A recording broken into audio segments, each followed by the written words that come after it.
What am I gonna do with my life? I don't think that's the right question.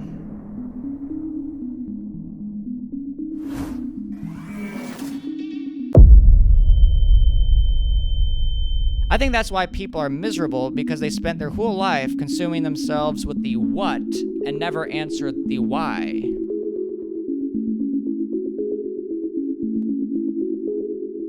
The video is on and the mic is on as well. I just want to make sure this is at the right level, so I'm going to increase the gain a little bit to make sure the audio is just where it's supposed to be. I did a test earlier from it, but who knows? I'm popping a white Monster energy drink because I think I need energy somehow. Yeah. That's pretty good. I feel like I also need like a cigarette right now. Just alternate between the cigarette and the Monster. Hopefully my heart can take all this. I wonder if you guys can hear that.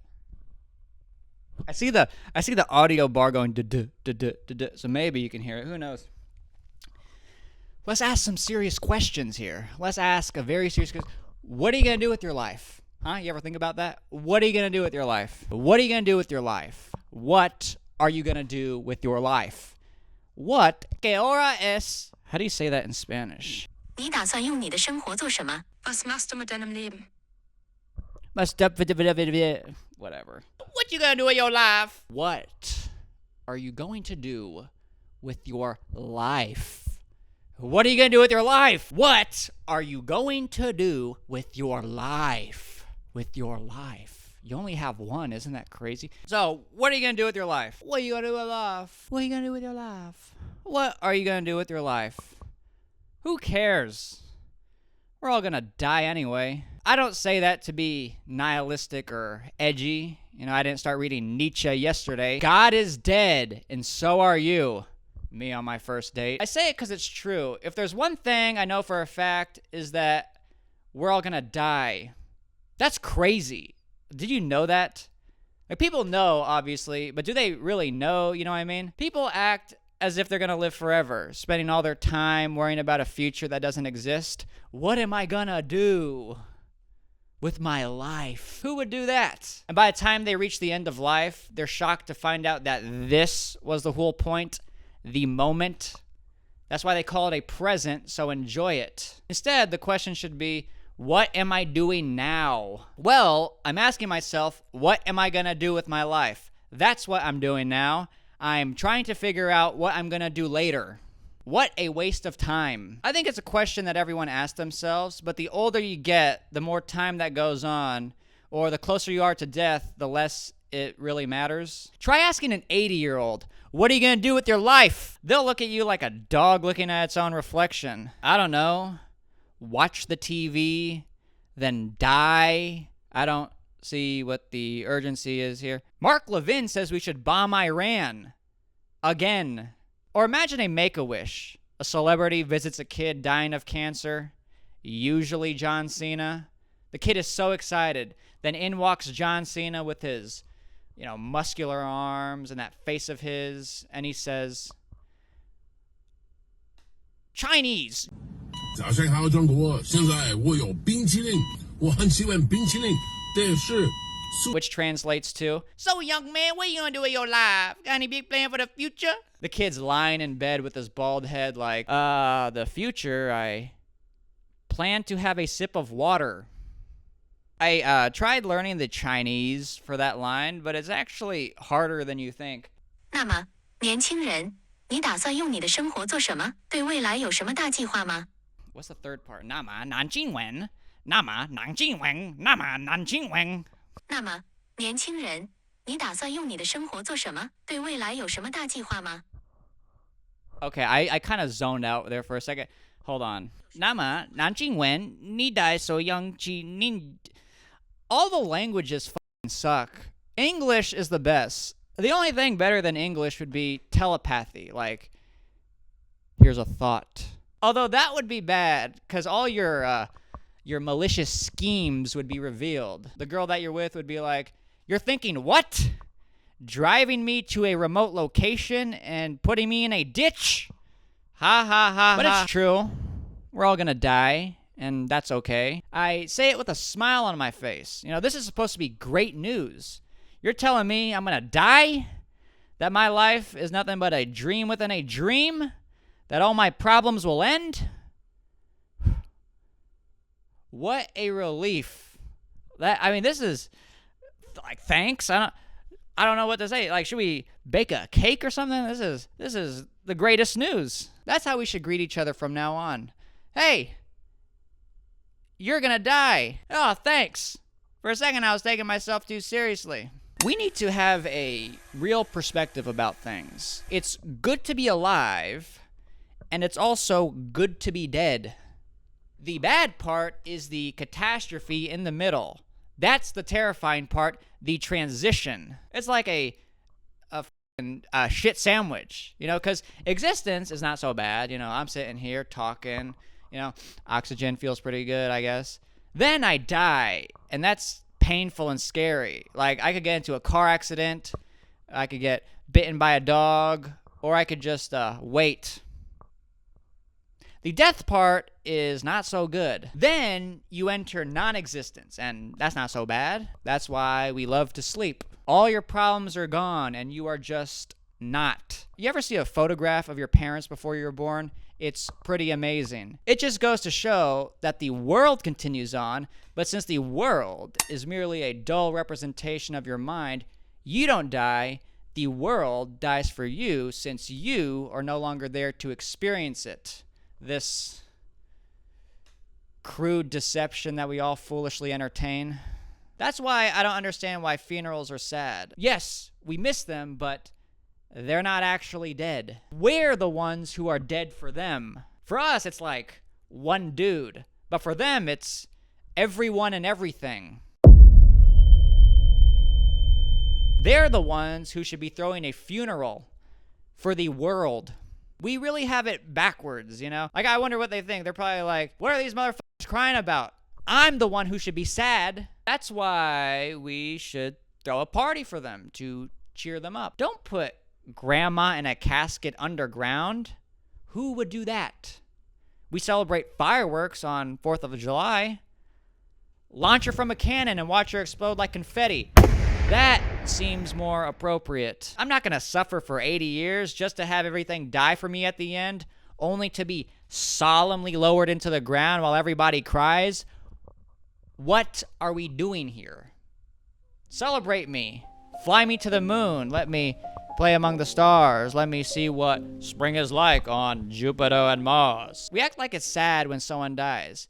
But what's actually sad is forcing some 90-year-old to stick around when every breath feels like a knife in his chest, just because we're selfish. Yes, he is suffering every day. It's only gotten worse, but we must keep him alive because we'll miss him. That's it. That's the reason. We'll be sad. Then, when he peacefully dies, we try to violently resuscitate him. That's the real tragedy, because does anyone look happy when they are resuscitated? People don't like waking up from naps. Imagine you are blissfully floating out of your body like, I'm gonna meet God. Then, bzz, you get electrocuted and now you're back. Like, oh, gee, thanks. How much is the hospital bill again? $100 million. What a bargain for this wonderful life of mine. Obviously, we don't want anyone to die. But death, if you think about it, is life's greatest gift because death creates urgency. If we were immortal, nothing would ever get done. Oh, I'll do it tomorrow. It can wait. We literally have forever. You'd order a sandwich and it would never arrive. That's why we have fast food, because we're all gonna die. Procrastination comes from the assumption that we have more time than we actually do. But if somebody was following you with a gun to your head, you would not procrastinate. Try it. Walk down any major city at night in one of those neighborhoods. You'd accomplish all your dreams in 48 hours. You'd have no fear. Someone pulls a gun to your head. You want my wallet? You see that girl over there? Go talk to her. What if I'm autistic and she hates me? I'll blow your head off. I'll blow your motherfucking... I will certainly, most certainly in this moment, blow your head off. Get your motherfucking ass. I will blow your head off. Motivational speeches are a scam. David Goggins, Tony Robbins, let me show you how it's really done. If I was giving a motivational speech, it would be like 3 seconds long. Thank you. You know what motivates me? I'll show you. This Glock 19 9mm. That's why I don't like self-help books. Because if you need 300 pages to say what a loaded gun can say in half a second, you are a scammer. You're no better than a cold caller from India.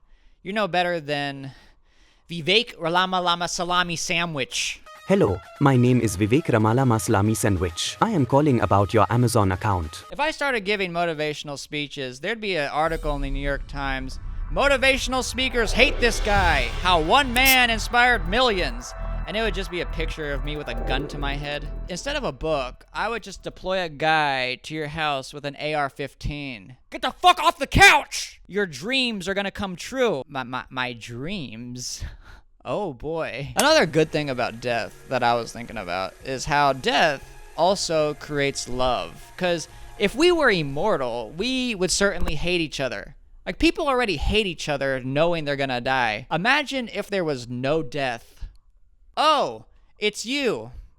Fucking Fat Bob again. Oh, hey, it's my disgusting wife. Forever and ever, damn it. We would take each other for granted. We already do. We only love the people in our life. Not only because we love them, but also because there's this unspoken, hey, we're not going to be here forever. Like, you could die tomorrow. That would be crazy, you know? I also think about one of those stories where someone crashes out on one of their friends and then that person literally dies. That's wild. Imagine if John and Paul crash out on each other, then John is assassinated.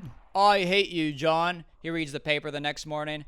John Lennon assassinated in Central Park. I love you, John.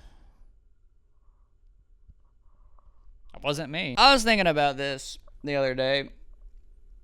Immortality, I mean, people want to live forever, but immortality would be boring, you know? I imagine God to be very bored. I wonder what he does for fun. He's just scrolling through the simulation. Oh, California, they're doing gay stuff again.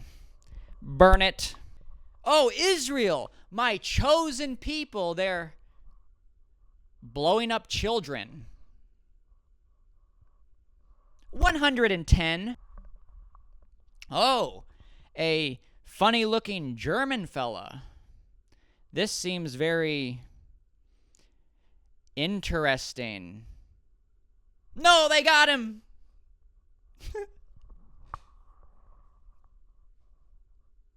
What is life other than potential? God created it and was like, you figure it out. My work here is done. And instead of doing anything interesting, we sit around thinking, what am I gonna do with my life? I need to figure out my life. What am I gonna do? I don't understand why people are so stressed. Like, cause what is there to figure out exactly? Like, it's a quantum computer powered by nuclear fission. Like, have you tried putting food in your face? That's pretty much it. Your whole job is to turn cows into shit. That's the cycle. You convert your time and energy into money so you can get a hamburger. It's not that complicated. It only seems complicated because within that cycle there is our humanness. You know, love, suffering, desire, doubt, meaning. All the usual suspects. It's our humanness that complicates things. Plus, the economy is in the shitter. The job market sucks. Housing is completely unaffordable. We are literally being replaced by the Browns. But other than that, it's not that complicated. You think a dog is sitting there like, what am I gonna do, bro? For him, it's all predetermined, you know? There's no abstraction. It's all reactionary. He's hungry, he eats, he's tired, he sleeps. I wish I was a dog. It's only confusing for us because we are marginally smarter than the animals. We ask questions and they What do animals do all day? I don't really know. Are they reading philosophy? And that's really what the question of, what am I gonna do, tries to aim at. Like, obviously, I know I need to make money and eat, you smartass. That's not what the question is. Like, hey, have you tried making money? No, I haven't thought of that, but that sounds like a good idea. Really, what the question is, while eating and making money, how do we also find a sense of meaning in a seemingly meaningless existence? It's not even something you search for, like, oh, here it is. It's meaning. I finally found it. Like it's some inanimate object buried in your couch. As much as they try to convince us, I don't think you can search for meaning on Amazon. It's immaterial. So what is it? What is meaning? Not what is the meaning, because that's literally impossible to know. I mean, we think we know, but do we really? It's all faith. Like, what gives meaning to one person's life might make you want to kill yourself. Think about those kamikaze pilots in Japan. I wonder if their life had any meaning. Imagine if you took their brain with all the meaning and then you put it in your brain and then you kill yourself, you fly a plane. Or imagine the pilots during 9/11. I wonder what the meaning was to their life. I wonder if those dancing Israelis had any meaning to their lives too. That's why you can't really ask for advice for this sort of thing. Like, what am I gonna do with my life? Fuck do I know? I don't even know you, dude. Find your passion. This is my passion, sitting. Are you hiring? Is anybody hiring here? I'm a very great sitter. I can sit down for hours. I think meaning is what each of us see through the prism that we have the agency to create in our mind. Everyone has a stream of consciousness, and in our mind, we create these structures. I call it beliefs or whatnot. And those shape our perception of reality. That's the prism in which we view reality through. And depending on the type of structure that we build, that will distort our perception in one way or the other. Some people might say, life is meaningless. We should all kill ourselves. Another person might say, well, no, there is meaning. We should not do that. Neither of them are right or wrong. For all they know, the answer could be cheesecake. And they'll both be like, what the fuck does that mean? They're both simply viewing the problem of meaning through different lenses. That's why I think meaning is not really a one-size-fits-all kind of deal. Because, like, one answer might be satisfactory to one person, another answer might not be satisfactory. And that's because each of us creates different structures in our mind in which we perceive reality through. Like the prism, you know? Although some structures do suck, all structures are not created equally. Some structures do indeed suck, specifically the ones that lead to death and destruction. Like, if your structure in your mind causes you to shoot up a school, obviously that structure sucks. Like, if your structure is like this nihilism or like death and destruction or whatever, that's obviously not good. And I know that because I'm an expert on the subject. My expertise involves me having a what is called a working conscience. You probably want to avoid those structures. This whole life thing is complicated because it's something that each of us has to figure out on our own. Like, there isn't a manual for this sort of thing, like how to make a sandwich. Step 1, find a woman. So what most people do, since everyone to some extent is confused, because we're all human, is that they watch what everyone else does and they replicate. Just the whole population mirroring back the reflections of each other until it creates this concentrated center of normality, this mean, this median norm. And over time, that's what we've come to accept and even strive for. The collective definition of normal. That's what you should be doing with your life. Just do what everyone else does. Conform. And it works for some people. Some people are just happy and content going to work, coming home, eating a pizza, just being normal. Hey, I'm just a normal guy with a normal family, a normal wife. But it's all a pretense. I'm really the most prolific serial killer that ever lived. I walk amongst you. But for eccentrics, people that are kind of on the spectrum, people that are a little weird, this whole normal thing just feels like gay and empty. Like, I don't know how else to describe it. I go out in public and I just want to vomit. Like, I see all these people, like, they seem like nice people. Like, I don't have anything against them. Probably have a conversation with them and like them very much. But it's just like, you look at it as a whole, and it's just like, what the fuck are we doing here? So because of all this, I was trying to figure some things out. Like, what is this? You know, this whole thing that we are a part of? Life? It's like a puzzle that I'm trying to crack. What am I gonna do with my life? I don't think that's the right question. I think a better starting point is, why are you living your life? Because if you think of a why, that will lead to a how, which then will lead to the what. You see, we got it backwards. If we start from the what, everything after will seem futile because there is no inherent reason for anything. I think that's why people are miserable, because they spent their whole life consuming themselves with the what and never answered the why. And trying to find the why is hard, you know? It's not easy. You read philosophy and how all these great thinkers try to examine the question of meaning, but the problem is, the more you read, the less you know. That's a funny inverse there. You would think you would know more, but when it comes to this sort of thing about like existence and meaning, it's like, turns out you know nothing at all. Go figure. It seems like all these philosophers are in a museum looking at a piece of art from different vantage points. One guy's like, what are we looking at? It's a banana taped to the wall. And the other guy's like, no, it's a shitty piece of underwear. And the next guy's like, what is underwear? And the janitor's just mopping the floor, waiting to clock out, thinking, who the fuck cares? But unbeknownst to them all, the art in which they are trying to examine is not the thing on the wall, but the actual museum itself, the building that they are inside. I don't know what any of that means, but I think there's some truth there. It's like the closer we are to finding out what we're doing with our life, the more that it shifts. The answer of what we should do with our lives is never fixed, as our innate character is always evolving along with our motives. So then that just goes back to, what exactly are we doing then?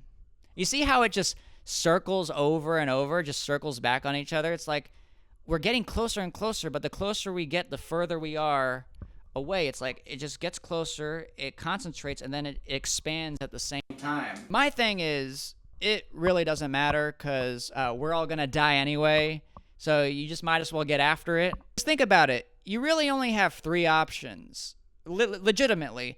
You could kill yourself, just do nothing, and watch your life pass, and then you die. Or you could actually try and chase your so-called dreams, whatever that means, and then you got to figure out what those dreams are. But at least you have the option to chase it, you know, like pursue something. I think everyone needs something that they are in pursuit of until they run off the cliff that is death. You have that agency to do that. It's within your grasp. Talk to that girl. Try to start that business. Try to create that piece of art. What do you have to lose? We're all gonna die anyway. I say that with a smile on my face. In the future, you'll make sense of all that was and is and evermore shall be. It's literally okay. It's literally going to be fine. I don't know why the fuck you're stressing about shit. Everything's gonna work out, bro. Just trust the plan. What if there is no plan? Imagine. I know you guys are probably thinking, we don't want to hear your philosophy. Tell dick joke now. What did the penis say to the other penis? Hey, how's it hanging? You are living a lie, a grand illusion, because you are a coward. Okay, finished.